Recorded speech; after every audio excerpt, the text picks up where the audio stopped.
ইব্রাহিম পয়গম্বর আল্লাহকে ডেকে বলে ওয়াইদ ক্বালা ইব্রাহিম রব্বি আরিনি কাইফা তুহিল মাউতা, আয় আমার রব আপনি মুর্দার কেমনে জিন্দা করবেন একটু আমারে দেখান। আল্লাহ তাআলা বলে রে ইব্রাহিম ক্বালা আওয়ালাম তুমিন, তুমি কি বিশ্বাস করো না? ইব্রাহিম পয়গম্বর বলে ক্বালা বালা, হ্যাঁ বিশ্বাস তো করি। তো বিশ্বাস করলে আবার দেখবার জন্য চাও কেন?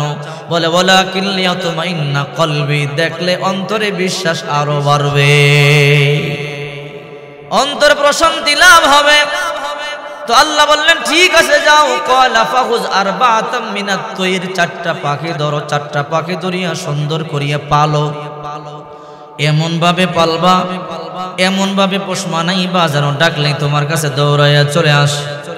ইব্রাহিম পয়গম্বর চারটা পাখি ধরলেন, একটা কবুতর, একটা কাক, একটা ময়ূর, একটা মোরগ, চারটা পাখি ইব্রাহিম পয়গম্বর পাললেন, এমন ভাবে পোষ মানাইলেন এখন ডাক দিলে দৌড়াইয়া চলে আস। কবুতর আয়, মোরগ আয়, ময়ূর আয়, কাক বলিয়া ডাক দিলে দৌড়াইয়া চলে আস। ইব্রাহিম পয়গম্বর বলে আল্লাহ এমন ভাবে পোষ মানাইলাম, এখন ডাক দিলে তো দৌড়াইয়া চলে আস। আল্লাহ তাআলা বলে ইব্রাহিম তাই নাকি? বলা হ্যাঁ। বলে চারটা জবাই দাও, চারটা জবাই দিয়া গোশতগুলো একসাথে বুনা করে ফেলো, একসাথে পাটার মধ্যে বাটিয়া একবারে গোশতগুলোকে খিমা বানাও, ভর্তার মতো বানাও। চারটা পাখি জবাই করিয়া গোশতগুলো সুন্দর করিয়া পাটার মধ্যে বাটিয়া একদম ভর্তার মতো করে ফেলেছে। আল্লাহ বলে ইব্রাহিম করছনি? বলে আল্লাহ কমপ্লিট হয়ে গেল। বলে এইবার কাকের গোশত আলাদা করো, মুরগির গোশত আলাদা করো। ইব্রাহিম পয়গম্বর বলে আমিও পারবো না, দুনিয়ার কেউ পারবে না। আল্লাহু আকবার বলে এটা কেমনে সম্ভব? আল্লাহ কয় তাই নাকি? বলে হ্যাঁ। ইব্রাহিম পারবা না? বলে না।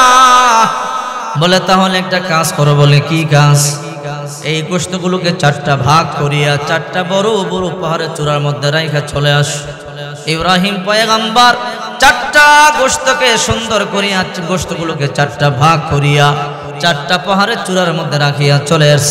আল্লাহ তাআলা বলে ইব্রাহিম করছো কি? বলে সবগুলো পাহাড়ের চূড়ায় রাইখা দিলাম।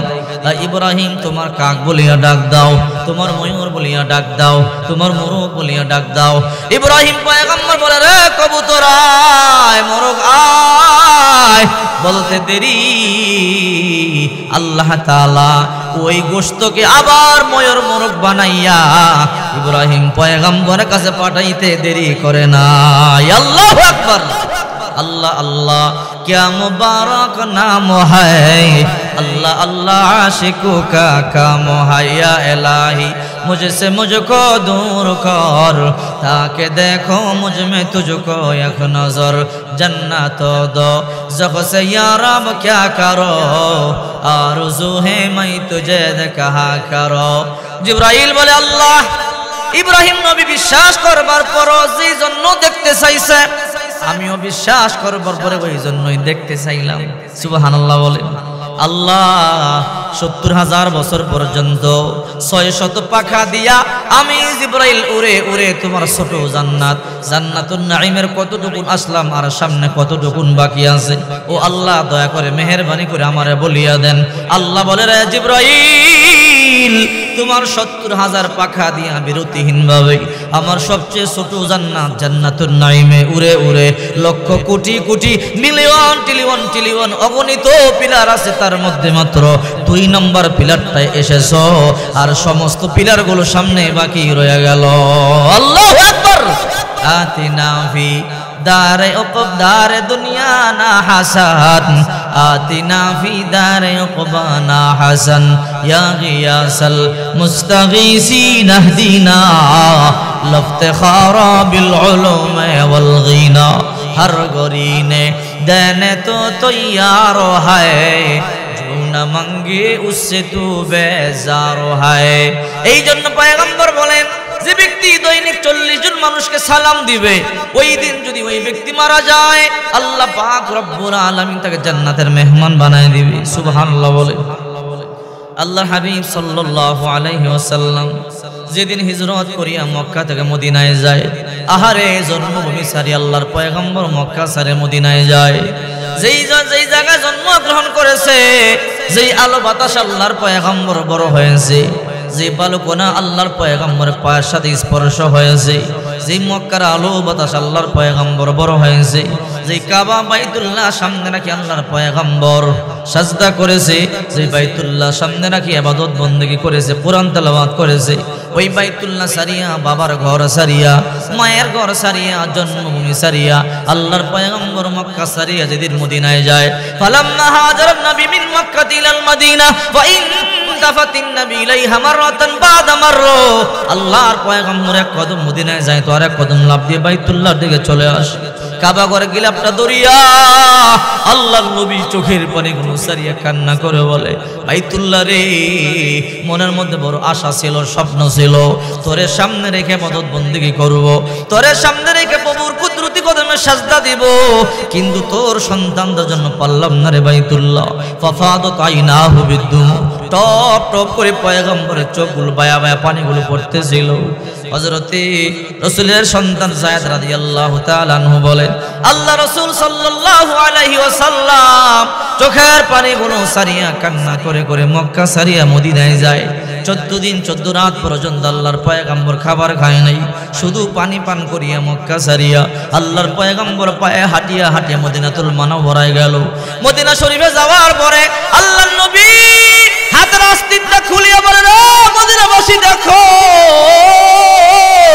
আমি মক্কায় টিকতে পারি নাই, তায়েফে গেছিলাম, তায়েফের বালকেরা পাথরের আঘাত করিয়া জাজরা বানায়া দিছে, দেখো সেই দাগ হাতের মধ্যে লেগে আছে।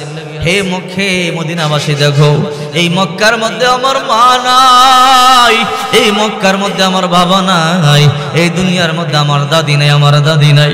হে তায়েফের লোকেরা, হে মদিনার লোকেরা দেখো, মক্কার লোকেরা আমারে মারলো টিকতে পারি নাই, তায়েফে গেলাম টিকতে পারি নাই।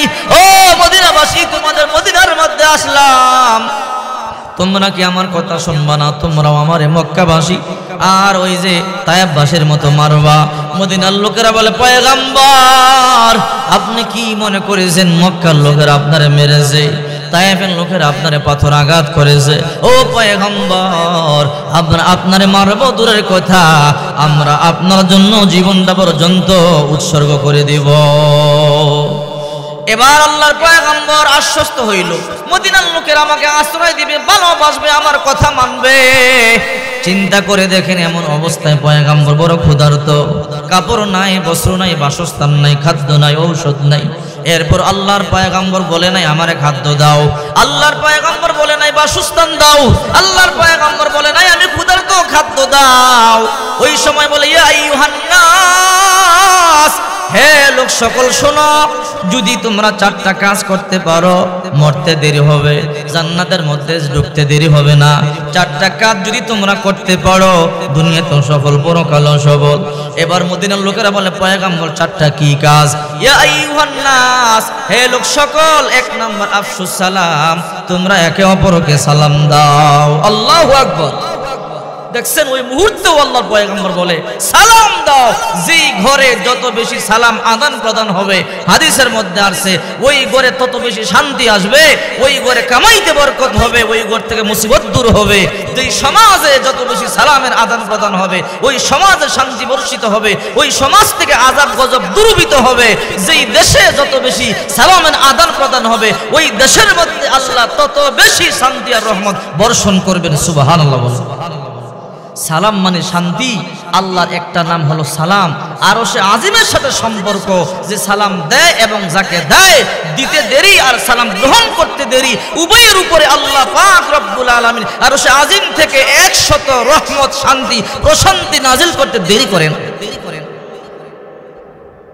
এই যে প্রথমে সালাম দেন, সালাম দিয়েছি, জোরে জবাব দেন নাই, এই জন্য এতটুকু বয়ান এক্সট্রা করলাম। যে আয়াত আর হাদিস পড়েছি, ওই আয়াত আর হাদিসের দিকে আমি এখনো যাই নাই। আল্লাহ পাক রব্বুল আলামিন কোরআনুল কারীমে আমাদের জন্য অনেক আয়াত দিয়েছেন, আপনারা জানেন। এই আয়াত থেকে ছোট্ট একটি আয়াত আমি আপনাদের সামনে তেলাওয়াত করেছি। রাসূলুল্লাহ সাল্লাল্লাহু আলাইহি ওয়াসাল্লামের অসংখ্য হাদিস শরীফ থেকে একটি হাদিস আমি আপনাদের সামনে পাঠ করেছি।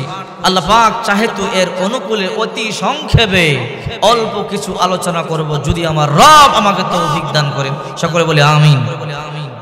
এই আয়াতে কারিমায় আল্লাহ পাক রব্বুল আলামিন বলেন, হে ঈমানদারেরা, তোমরা তওবার মতো তওবা করো, ক্ষমা চাওয়ার মতো ক্ষমা চাও, আর গুনাহ করব না এমন তওবা যদি তোমরা করতে পারো, আর চোখের পানি ফালাইতে পারো, গালের মধ্যখানে আসার আগেই আল্লাহ জিন্দেগীর গুনাহগুলোকে মাফ করে দিবেন।